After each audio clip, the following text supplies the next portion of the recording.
Coming to Winnipeg and driving down North Main evokes a sadness, seeing all the brothers and sisters in states of despair, and reminds me of my immediate family and in particular my brothers. My father and his youngest brother attended Elkhorn Residential School in Manitoba. Later, we were all removed from our family home because of our parents' alcoholism and put separately into very abusive non-native foster homes, which we continue to recover from. The abuse ranged from verbal abuse to physical. My brothers were tied to trees and whipped, and they have never told me the range of physical abuse they endured. They were worked like workhorses for a white farmer in rural Saskatchewan. I was the victim of years of verbal, emotional abuse and threats of, and sometimes physical abuse.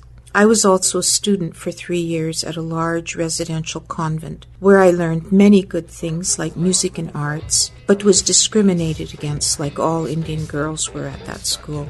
Today, some of the gifts and talents I learned, such as sewing, embroidery, and music, fill my life and provide a kind of therapy during rough periods.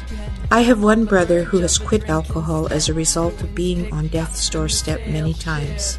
Another brother continues to languish in the Saskatchewan penitentiary for killing a man, and a third brother died in the regional psychiatric center where he was admitted for trying to kill my father's youngest brother. My younger sister died about a decade ago from suicide. I have had a sad earlier life, but I am the most, quotes, normal one of my family, but normal does not begin to describe my life.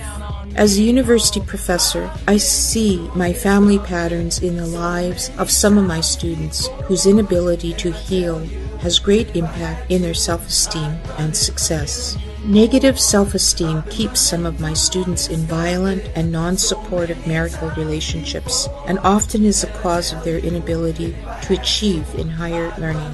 I know this firsthand about inability to achieve, having been through this experience through my own university years.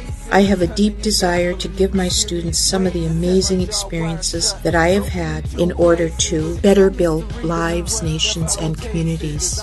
I have had the ability to learn from many amazing Indigenous nations throughout the globe where I've been exposed to rich cultures and warm, giving individuals and communities. These experiences have enriched me and fed me emotionally and intellectually.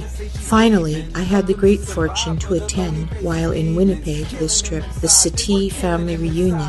I got there late and many relatives had left, but the ones that remained, I made immediate connections to a large, warm, caring group of relatives and cousins. My heart felt rejuvenated.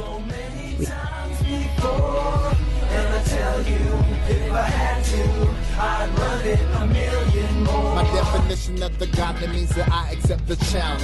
Obstacles are nada, I'm the man I try to salvage. Every piece that makes me who I am.